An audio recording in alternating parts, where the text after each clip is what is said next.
Una aclaración pertinente. Estamos examinando el Principito, pero miren, hay una etapa de emoción y hay otra etapa de reflexión.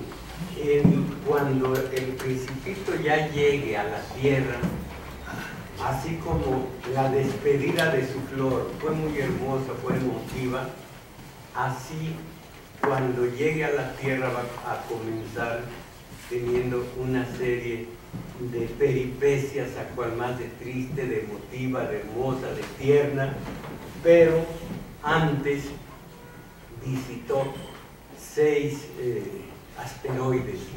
En cada asteroide encontró un individuo totalmente distinto uno del otro, a cual más de defectuosos, si quitamos la excepción que es el farolero, y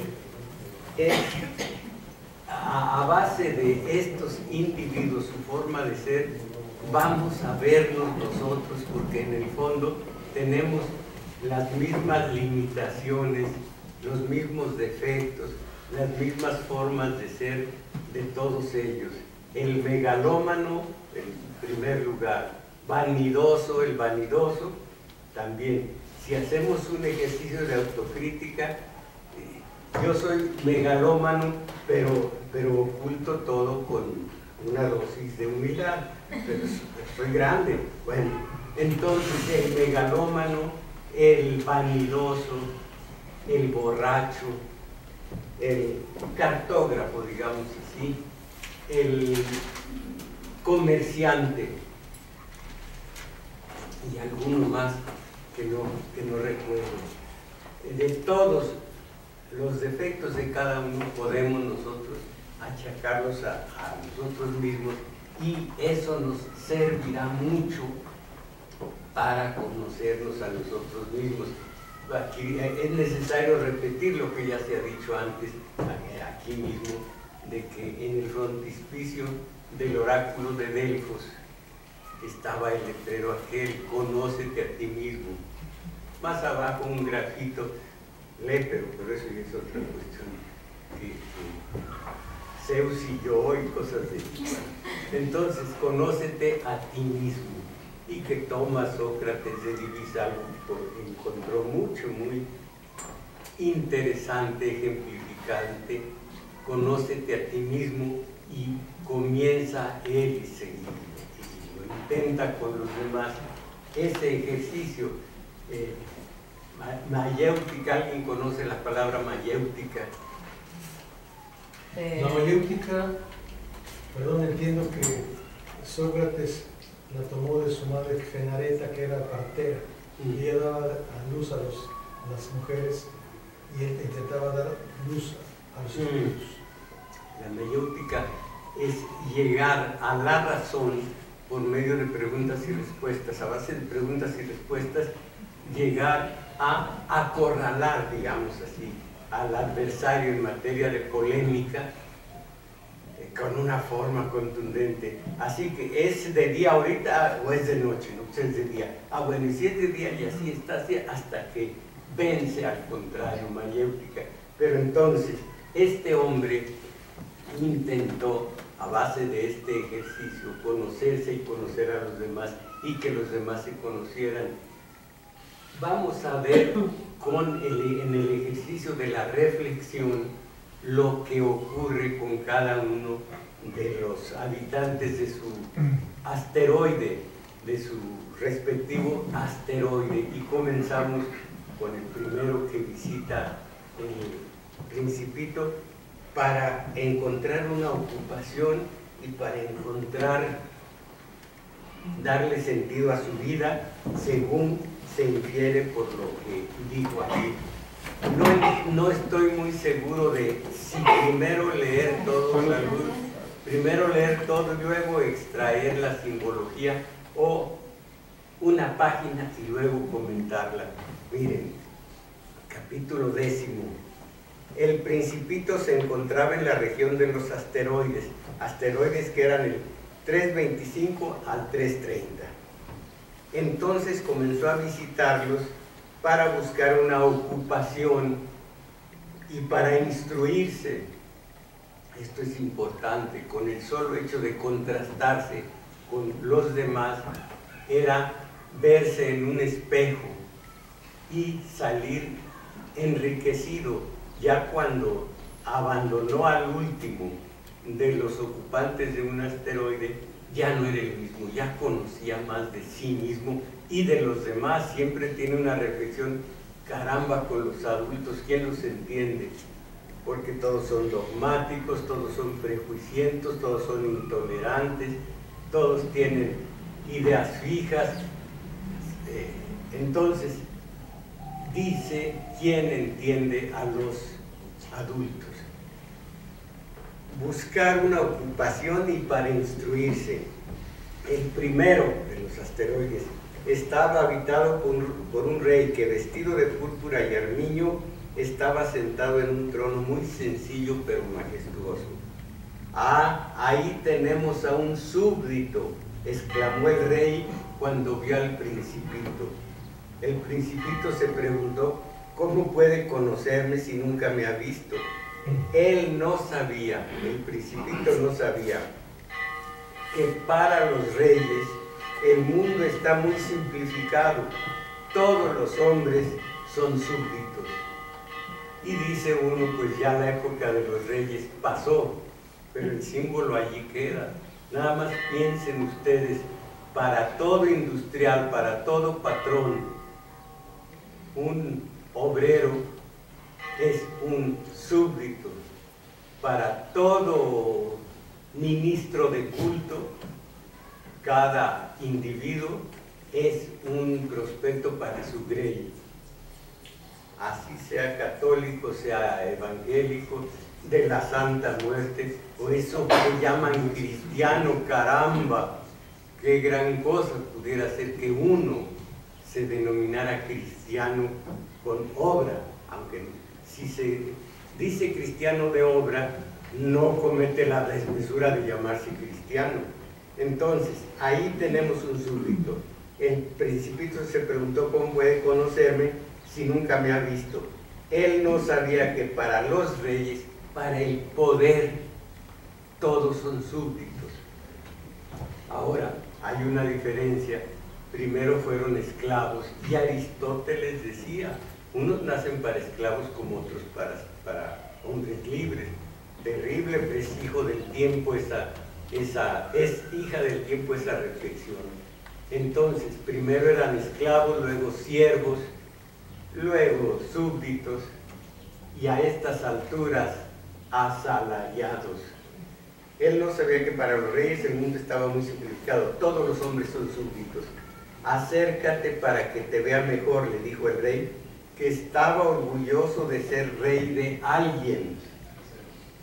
Acuérdense que esta es una codependencia. No hay ser en mitología más débil que un vampiro. Si no tiene víctima, no es nadie. Siempre el que ejerce el mando es débil porque necesita de alguien a quien mandar, si no, su vida no tiene sentido. Entonces, acércate para que te vea mejor, le dijo el rey, que estaba orgulloso de ser rey de alguien. Ya su vida tenía sentido. El Principito buscó dónde sentarse, pero el planeta estaba todo ocupado por el magnífico manto de armiño, así que permaneció de pie, y como estaba cansado, bostezó. «Es contrario a la etiqueta bostezar ante un rey», le dijo el monarca. «Te lo prohíbo». «No puedo impedirlo», respondió el Principito confuso. «Hice un largo viaje y no he dormido». Entonces le dijo el rey, «te ordeno bostezar. Desde hace años no he visto bostezar a nadie. Los bostezos son para mí una curiosidad. Vamos, bosteza otra vez. Es una orden». «Esto me intimida, no puedo», dijo el Principito enrojeciendo. Respondió el rey. «Entonces te ordeno que bosteces y que no bosteces». Farfulló un poco y parecía molesto. vean ustedes que aquí no sabe cómo manejar la situación el rey, porque encuentra a alguien que está en posesión de su libertad. Y entonces, ¿cómo ordenar a alguien que es libre, que no ha supeditado su libertad a la voluntad del poder? El que es libre le cuesta mucho, pero no reconoce poder alguno que no sea el del conocimiento. Hay dos clases de autoridad: la autoridad mala del amo contra el esclavo, que trabaje al máximo ya comiendo poco y demás. Y hay una autoridad buena, la del maestro, que quiere que sus alumnos lleguen a saber tanto como él y que lo sobrepasen. Ordena, estudien, hagan. Es una autoridad buena porque eso conduce a unos resultados positivos, a diferencia de la autoridad del amo. Esto me intimida, no puedo. Dice el rey: entonces te ordeno que bosteces y que no bosteces. Farfulló un poco y parecía molesto. Al rey le gustaba esencialmente que su autoridad fuera respetada. Allí está lo que es la autoridad. Y no toleraba la desobediencia. Era un rey absoluto, pero como era muy bueno, daba órdenes razonables. Aquí supongo y espero que sea una mala traducción, porque no es cuestión de ser bueno el dar órdenes razonables, es cuestión de inteligencia, de sensibilidad. Puede ser bueno y dar órdenes muy desatinadas, pero como era muy bueno, daba órdenes razonables. Fíjense el pensamiento del rey: si ordeno, decía con frecuencia, si ordeno a un general que se convierta en un ave marina, y si el general no obedece, no sería por culpa del general, sería culpa mía. Ahí tienen ustedes, esto es fundamental, los papacitos con sus hijos, ordenar de una manera lógica, de una manera natural, no ir contra la corriente, porque nunca serán obedecidos y allí va a estar la violencia intrafamiliar. Será culpa mía. ¿Puedo sentarme?, preguntó tímidamente el Principito. Te ordeno que te sientes, le respondió el rey, que recogió con majestuosidad un faldón de su manto de armiño. El Principito se sorprendió. El planeta era minúsculo. ¿Sobre qué podía reinar el rey? Y aquí tienen ustedes esos dictadores que han absorbido de mala manera la libertad de los súbditos, de los ciudadanos que no lo son, de los individuos. ¿Sobre quién están gobernando? Lo que dice Fromm, un rebaño y nada más. Y eso no tiene mérito ninguno, ni debe ser satisfactorio. Te ordeno que te sientes, respondió el rey, que recogió con majestuosidad un faldón de su manto de armiño. El Principito se sorprendió. El planeta era minúsculo. ¿Sobre qué podía reinar el rey? Sir, ahora ya le da un título. Sir, dijo el Principito, le pido perdón por preguntar. Te ordeno que me preguntes, se apresuró a decirle el rey. Sir, ¿sobre qué reina? Sobre todo, le dijo el rey con gran sencillez. Sobre todo. Sobre todo. Con un discreto gesto el rey señaló a su planeta, a los otros planetas y a las estrellas. Sobre todo esto, preguntó el Principito. Sobre todo eso, respondió el rey, pues no era solamente un monarca absoluto, sino un rey universal, lo que es denominar lo absurdo como algo natural, decir uno soy esto, soy aquello, pero las pruebas no lo certifican. Y le obedecen las estrellas. Claro, dijo el rey, obedecen inmediatamente. No tolero la indisciplina. Tal poder maravilló al Principito. Si él lo hubiera tenido, ese poder, habría podido asistir no a 43 puestas de sol, sino a 72 o incluso a 100, tal vez a 200 puestas de sol en el mismo día, sin tener necesidad de mover jamás su silla. Oigan esto, y como se sentía un poco triste al recordar su abandonado planeta, se atrevió a solicitar una gracia al rey. Quisiera ver una puesta de sol, complázcame, ordene al sol que se ponga. Miren ustedes lo que es buscar placer estético cuando se está contento, cuando se está triste, lo que es el arte, lo que es en este caso el poema, el relato, la novela, para levantar el ánimo. Conozco a una persona que estaba aburrida, que no hallaba qué hacer, de pronto encuentra un relato muy emotivo, y se va el tiempo y ella tiene entonces un placer estético enorme, y ya todo el tiempo de la espera ya fue muy llevadero, porque se había metido al mundo del relato emotivo de un niño, y de un niño héroe. Todo esto porque con sensibilidad, esto es lo que le ocurre al humano cuando está o muy triste, o muy alegre, o muy en la mitad.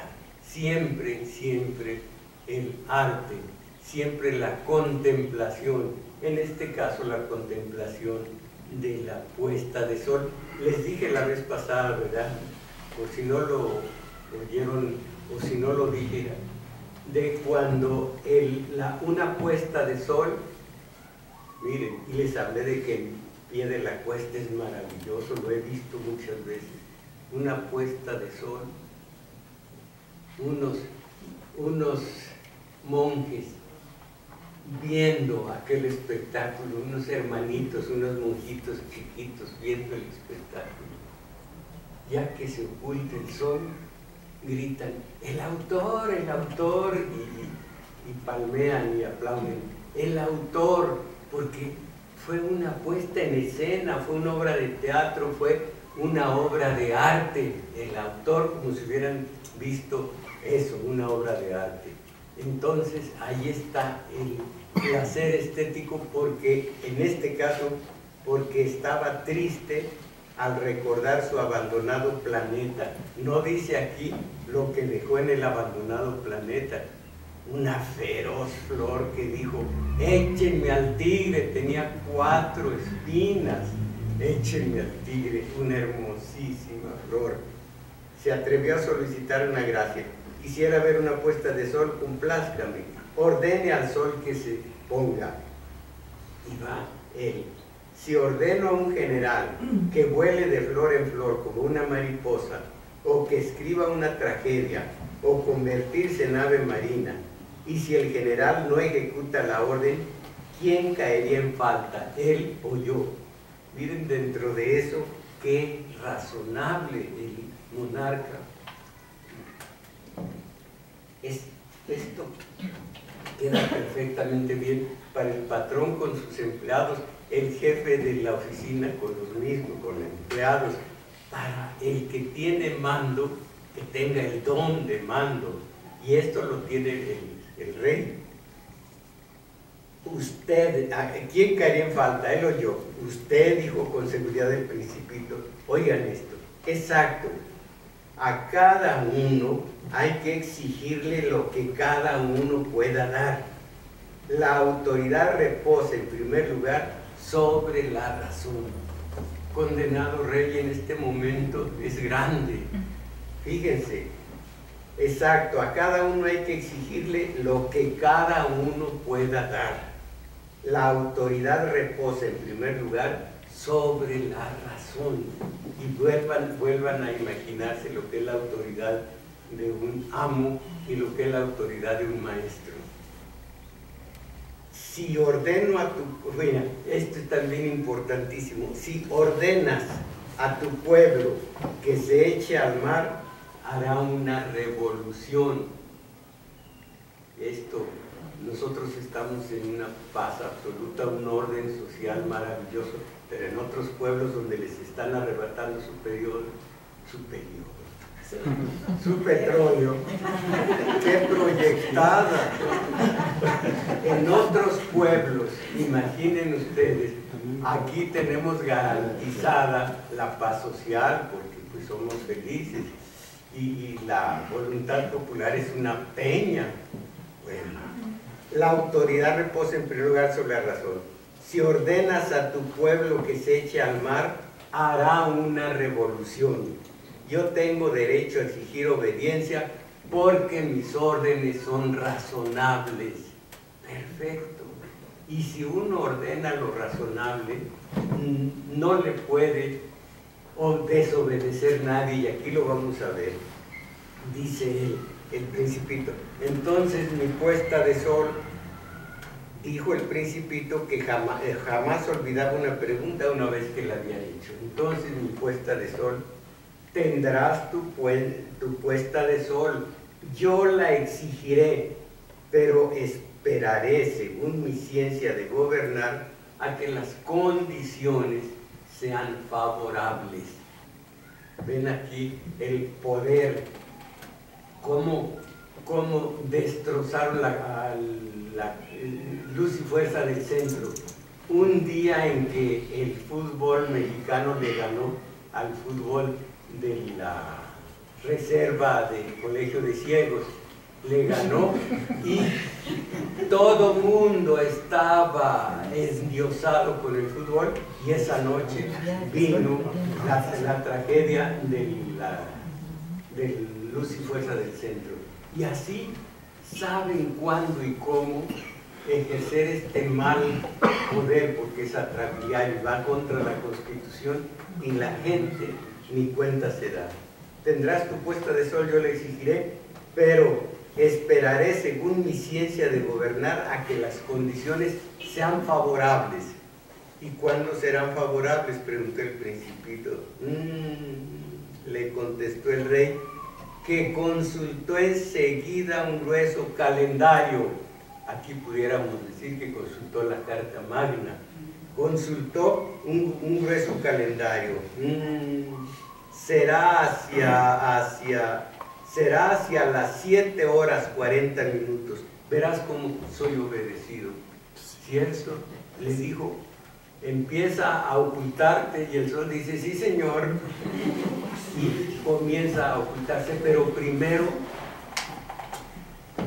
acude a la ciencia, acude al reglamento, no es atrabiliaria su orden, y no es tonto para exigirle al sol que se ponga antes de tiempo.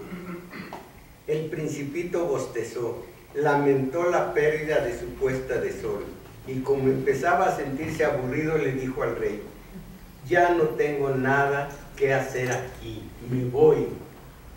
No te marches, le contestó el rey, que estaba orgulloso de tener un súbdito. No te marches, te nombro ministro. ¿Ministro de qué? De justicia. Pero no tenemos a nadie a quien juzgar. Nunca se sabe, dijo el rey. Fíjense esto, un ministro de justicia, ¿a quién juzgar? Nunca se sabe, le dijo el rey. Todavía no he visitado mi reino, soy muy viejo, no tengo lugar para una carroza y me cansa caminar. Oh, ya lo he visto, dijo el Principito, que se alzó para echar una mirada al otro lado del planeta. No hay ni una persona allá abajo, dijo. Fíjense lo que contesta el rey.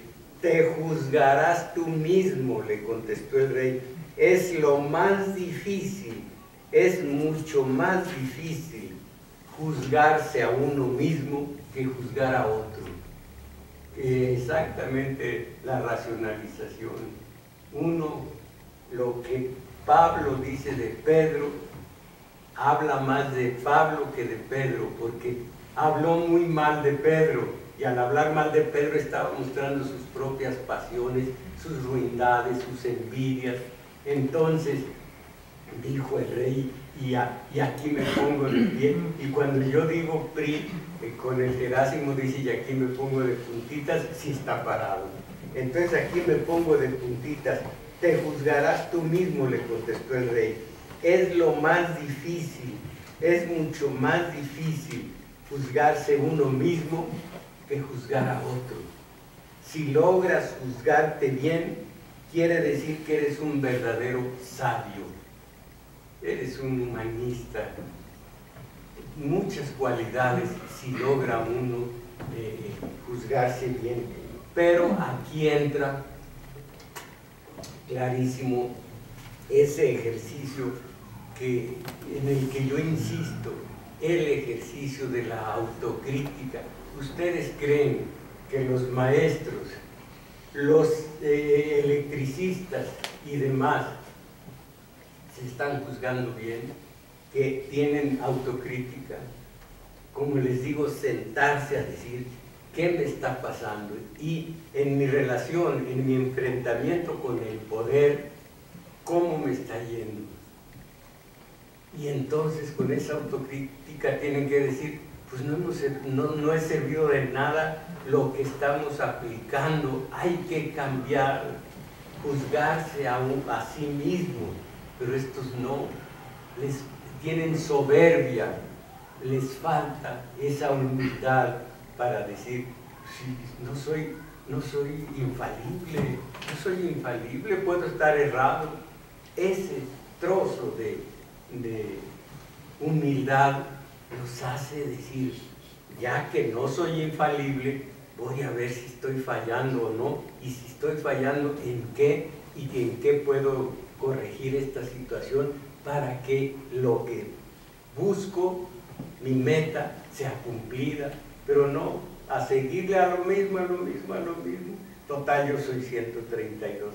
¿En qué quedó aquello?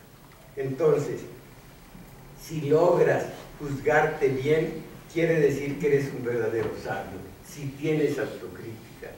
Y luego dice el Principito, yo puedo juzgarme en cualquier lugar, dijo el Principito, no necesito vivir aquí. Dijo el rey, creo que en algún lugar de mi planeta hay una rata vieja, la oigo de noche. Podrás juzgar a esa vieja rata, a veces la condenarás a muerte, así su vida dependerá de tu justicia, pero cada vez la perdonarás hasta para tener a quien juzgar, ya que solo hay una. Miren nada más lo acertado. Podrás juzgar a esa vieja rata, a veces la condenarás a muerte, así su vida dependerá de tu justicia, pero cada vez la perdonarás para tener a quien juzgar, ya que solo hay una. Y dice él, no me gusta condenar a muerte, respondió el Principito, pienso que debo irme. No, dijo el rey. Pero el Principito, que no quería disgustar al viejo rey, preparó sus cosas para irse y dijo, si su majestad, fíjese qué maravilla, si su majestad desea ser obedecido sin demora, podrá darme una orden razonable, podrá ordenarme, por ejemplo, que me fuera de aquí antes de 1 minuto. Me parece que las condiciones son favorables. Allí imitó las palabras en la lógica del rey. Me parece que las condiciones son favorables.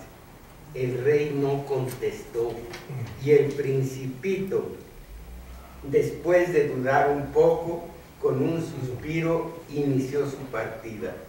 Te nombro mi embajador, se apresuró a gritar entonces el rey. Tenía un gran aire de autoridad. Las personas mayores son muy extrañas, se decía a sí mismo el Principito durante su viaje. Es la explicación, o más bien es la crónica más extensa de todas. Miren, la más pequeña, que no es la siguiente, sino la tercera. y que puede ser que a alguien le diga algo, por más que según mis encuestas particulares, cuando es el 24 de diciembre, el 1 de enero, estoy junto a puros rabiosos abstemios. A veces digo, ¿ustedes qué bebieron? ¿Bebieron licor? ¿Qué es eso? Dice alguno, ¿qué es eso? Y como les digo, les veo la cara de crudos a distancia. Bueno, esto, pasando el vanidoso lo dejamos para después, este es muy cortito. Otro asteroide. El siguiente planeta estaba habitado por un bebedor.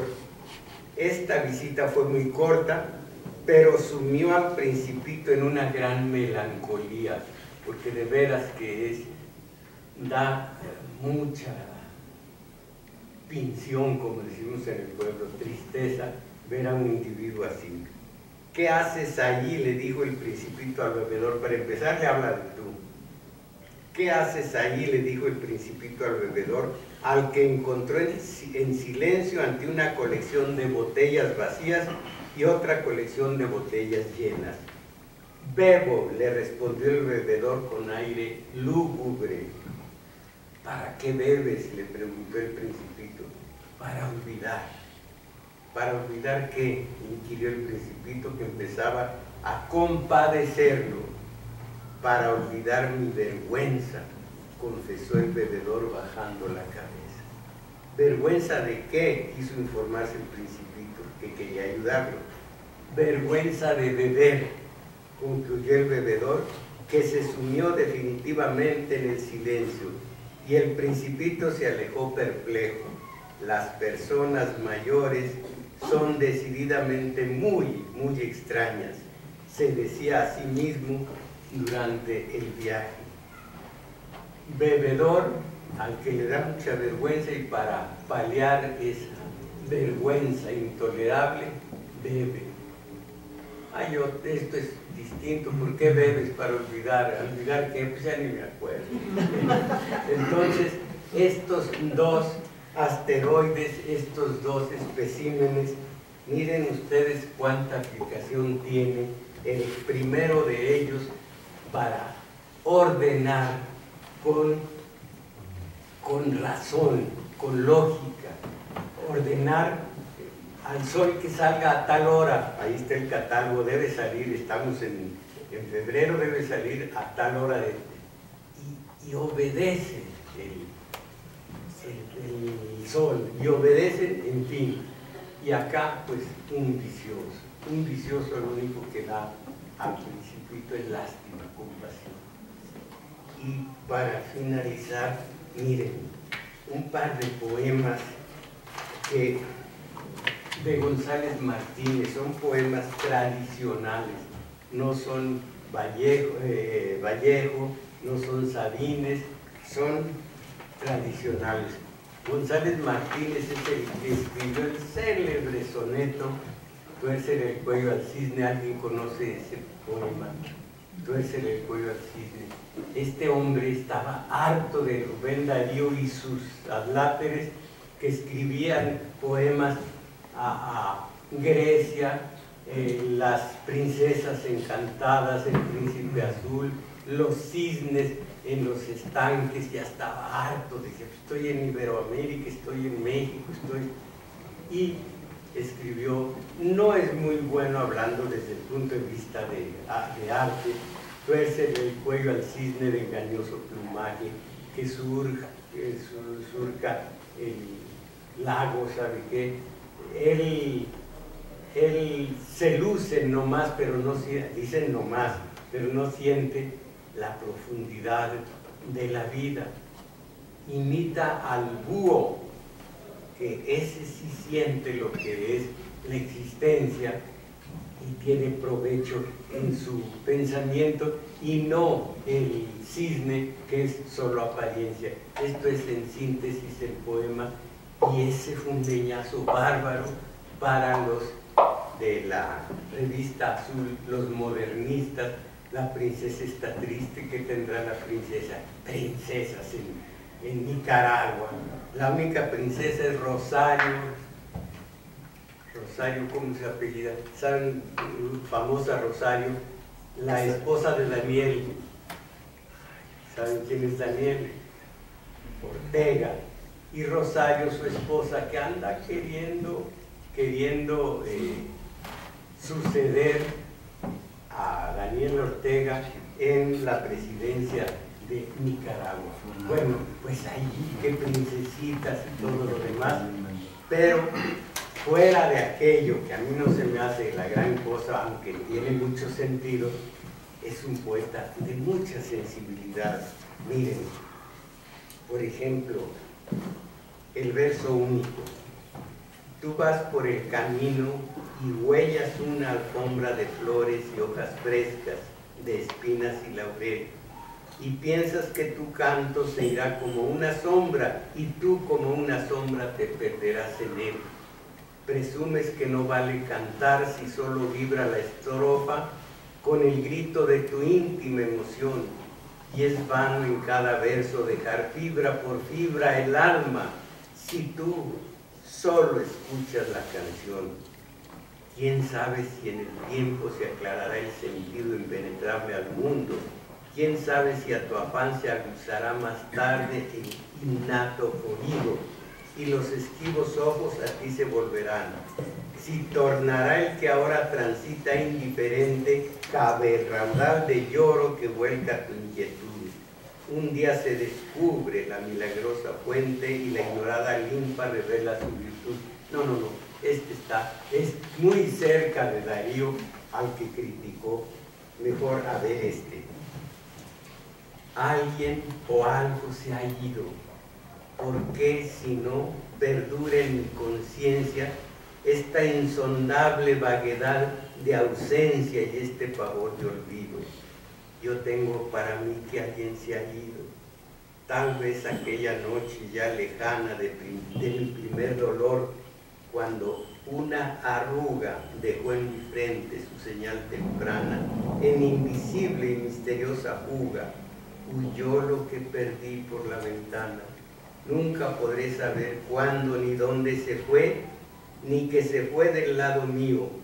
Yo solo sé que a la canción que envío alguien responde.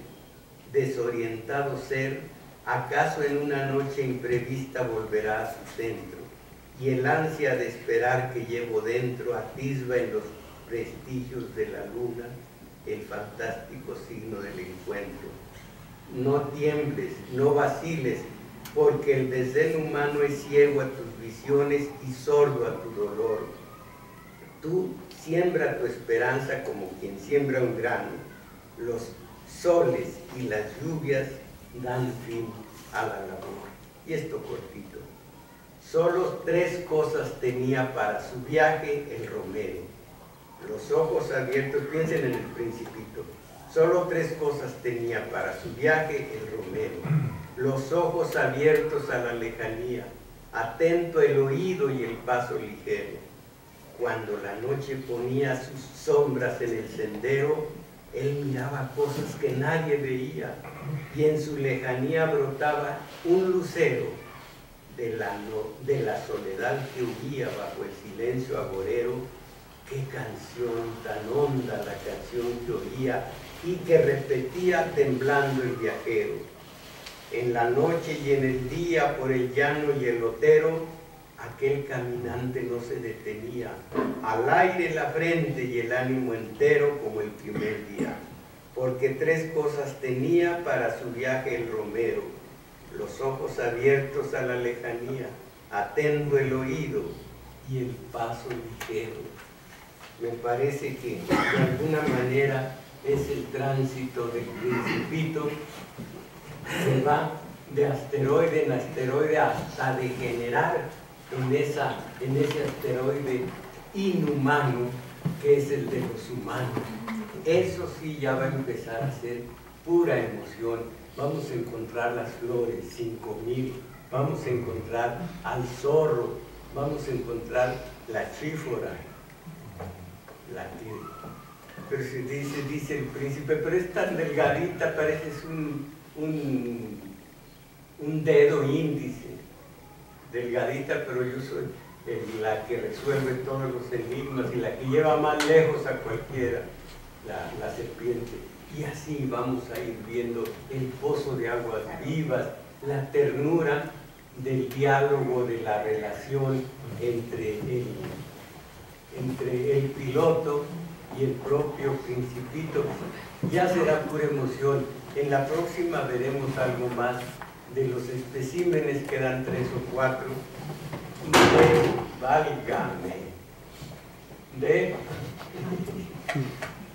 de los asteroides. Les recomiendo que veamos El Farolero, es el único que me parece extraordinario. Vamos a vernos en ese espejo y después a sentir toda la emoción que viene desde que llega a la tierra, se trepa a un crestón de roca y grita: estoy solo, y el eco le dice: estoy solo, estoy solo. Es el destino de tantos de tontos que somos nosotros, estar solos, a veces rodeados de gente. Decía Joaquín Capilla, ¿saben quién fue? El clavadista, que subía al trampolín y abajo estaba toda la gente lista para aplaudir y sentía la soledad terrible.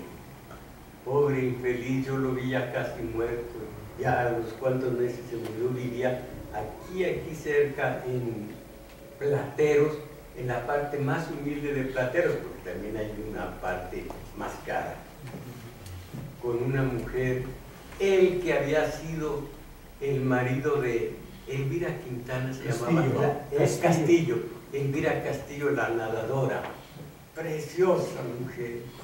Ahora ya no era tan preciosa la que tuvo hasta la hora de la muerte. Se dice que se murió porque no comía. Vámonos a comer.